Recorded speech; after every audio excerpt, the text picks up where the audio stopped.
Hey everybody, Matt here from Matt's Mats. Time to do a new video. A lot of people have been asking me about finishing frames. Now, in my previous videos, I showed you how to mat your photos and your CDs and your cuts and all that stuff. But once it gets in the frame, you know, what's next? A lot of people just leave it as it is. But there is another step you can take. And if you've been to any custom framer, you'll see that they seal the back with craft paper. So what we're going to do is do a quick tutorial on how to do that. I mean, there's different ways that it's done, be it, there's machines that do it, all that stuff. But we're doing it on a budget. We just want to do it because these cracks here that, I mean, no matter how good the frame is, there's going to be some kind of gap in the back, especially when you're using mats and stuff like that.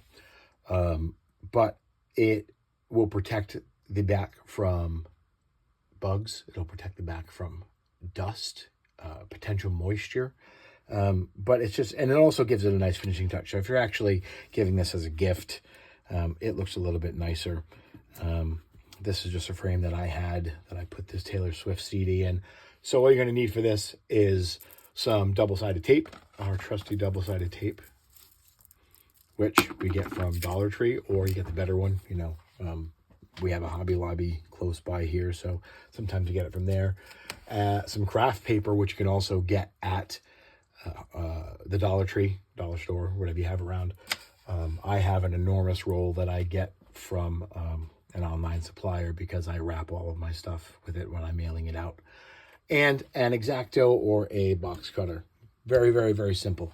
So you're going to take your double-sided tape, find the edge, and give yourself a little bit of play, a little bit of leeway on the inside, but maybe about, a quarter of an inch in from the edge.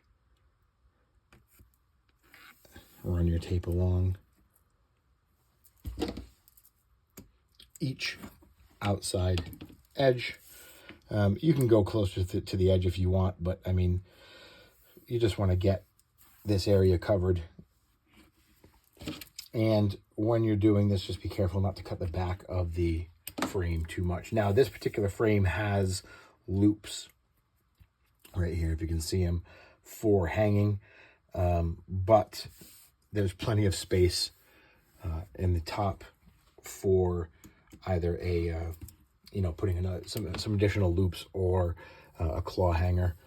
I'm probably going to add a claw hanger, and I'll do a different video about that, about adding hanging hardware to the back of the frame. But I mean, this is literally as simple as doing the entire perimeter, outside perimeter, pulling the tape, excuse me, and adding the paper. But what you don't want to do, and I learned this the hard way because I was trying to do it previously, where you put the paper on, turn it over, make it nice and straight. It just doesn't work. Your best bet is going to be, once this tape has been, the back has been peeled off the tape and the paper has been applied, and I'll show you how to do that. We're going to do it upside down, actually, so the paper stays nice and flat and we don't have any issues with cutting and, making a bad cut.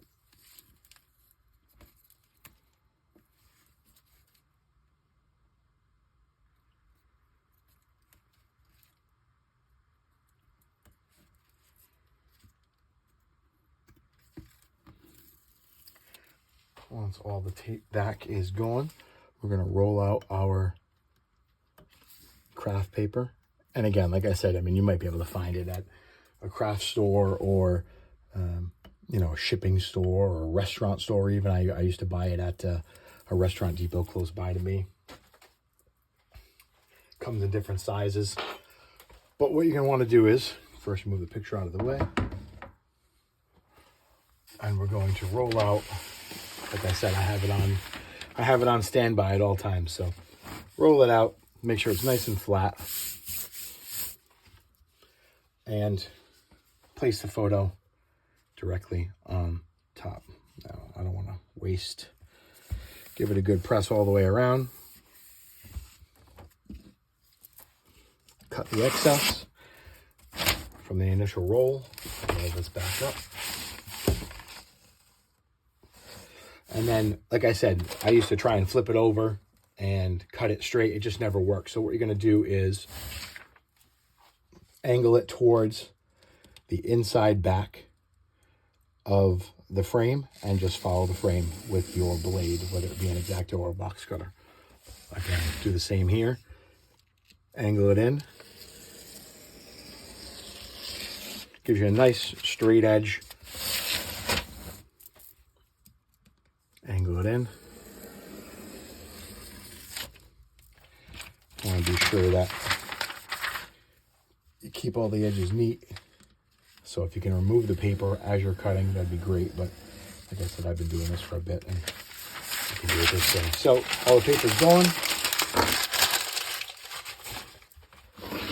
When you flip it over, you have a beautifully sealed back.